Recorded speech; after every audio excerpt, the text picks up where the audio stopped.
we're going to be doing a quick meal, which is take to get away from the meat and eggs. It's going to be fish and eggs with our tuna burgers. So I start with 3 beaten eggs, and then my next ingredient is going to be 2 cans of tuna in water. These were drained previously. I drained this for about 10 or 15 minutes because you want your tuna to be well drained. So I just add that into the eggs. Now depende sa iyo if you want to add more, if there are more of you in the family, but this is just for Marina and myself. Next, chopped parsley. I'm using the leaves which were chopped well, leaf stems para sa mga newbies. Almond flour, about 1/4 cup. Salt and pepper. Garlic powder, because I want this to be a little firm instead of regular garlic powder. And para konting pangtanggal dyan sa taste ng fish, so I'm adding in mustard to take away yung malansang lasa ng fish. Some people don't like that. And then about 2 tablespoons of Jap mayo. 1. And plus your wifey likes more Jap mayo in there. Yes. And then this I just simply mix together. Hindi bita, mix lang. Because we want to just get everything incorporated together, but we don't want it to spill all over the place.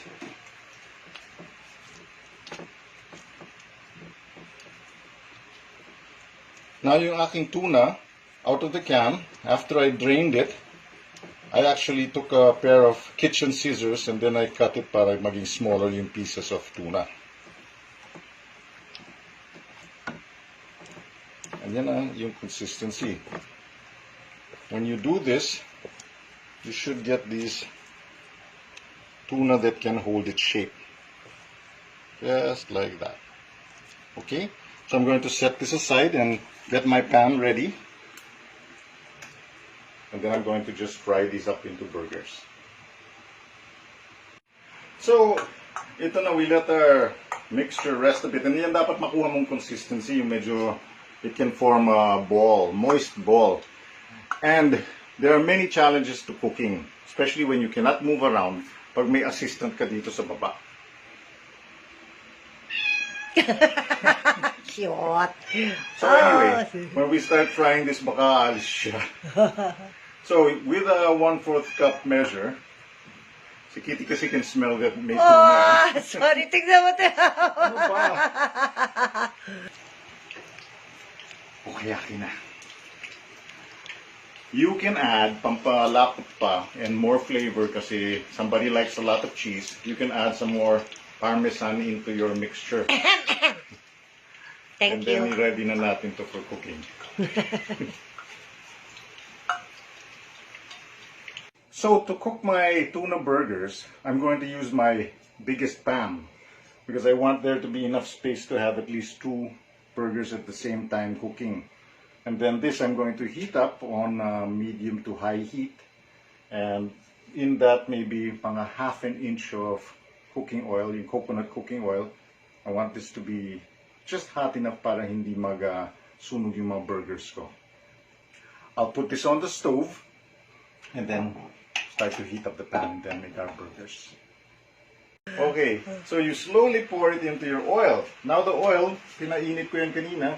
You can always tell it's a little hot when you toss in a little salt and you can hear it bounce around. So you just carefully pour it in the hot oil. Then magpo-form siya ng ball na ganyan. Another one. Then ang kasya sa pan. So it's nice to use a nice big pan. Then fry this up for about 2.5 to 3 minutes per side. See you later.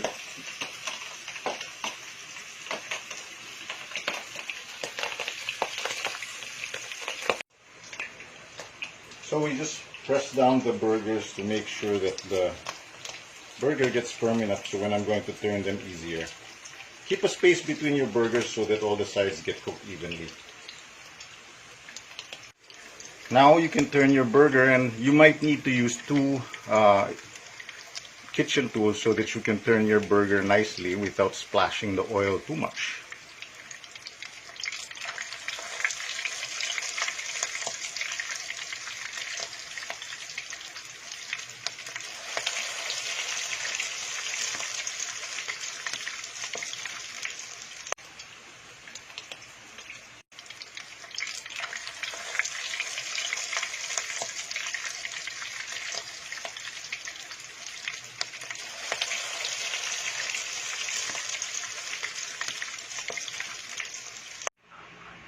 So I added one more can of tuna into the whole mixture para marami na because we're going to be eating this the whole day. Tsaka matakaw ako. Totoo. So that's our low carb tuna burgers. You can eat this in our low carb bread, or you can eat it with cauliflower rice or with cauli mashed potato. Ang daming options. So just by itself, dip mo dito sa ating aioli inspired low carb din na dip. And then we can have beautiful, beautiful lunch. As a bonus, I'm going to show you how to make an aioli sauce. Because with tuna burgers, bahala ka. You can dip it in cocoa aminos, low-carb ketchup, or use mayonnaise. Pero just so it's more than just simple mayonnaise, we use a garlicky sauce, which is the aioli sauce. And that aioli sauce is a simple thing to make. Magandang isabay mo while you're frying your burgers up. Pwedeng mixing yung aioli sauce, and this is what you'll use in combination with your meal for later on. Mas masarap. It's just a few ingredients, matitimpla kagad. So to go with your tuna burgers, here's a quick sauce you can make based on the aioli sauce, which is a garlic sauce. So I take 1 or 2 cloves of garlic in my garlic press. If you don't have a garlic press, you should get one kasi napakadaling gumawa ng crushed garlic without having to peel out your garlic. And from here, just scrape off the garlic bits. And natitira yung ganda ng garlic press. So yung peeling is left here inside, so easy clean up yan. And so I have the garlic, to which I am going to add Jack mayo. Depending on how much you are, how many people there are. So I'm using about 4 tablespoons of Jack mayo. And with this, I'm also going to add black pepper. And then a squeeze of lemon juice or calamansi.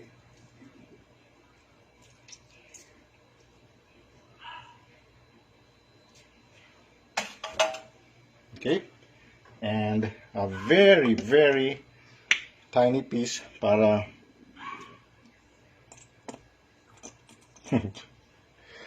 mustard. And with that, I just mix this up all together.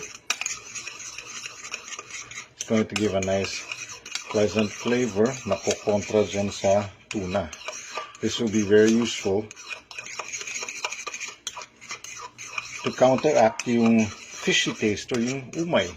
It's a good wake up sa ating tuna burgers. Now, if you want to make this very easy, very fast, just like I showed you, you can add more pepper if you want. You can add a little more salt depending on the taste you want. Kami, we like it creamier, so we just stick to this type.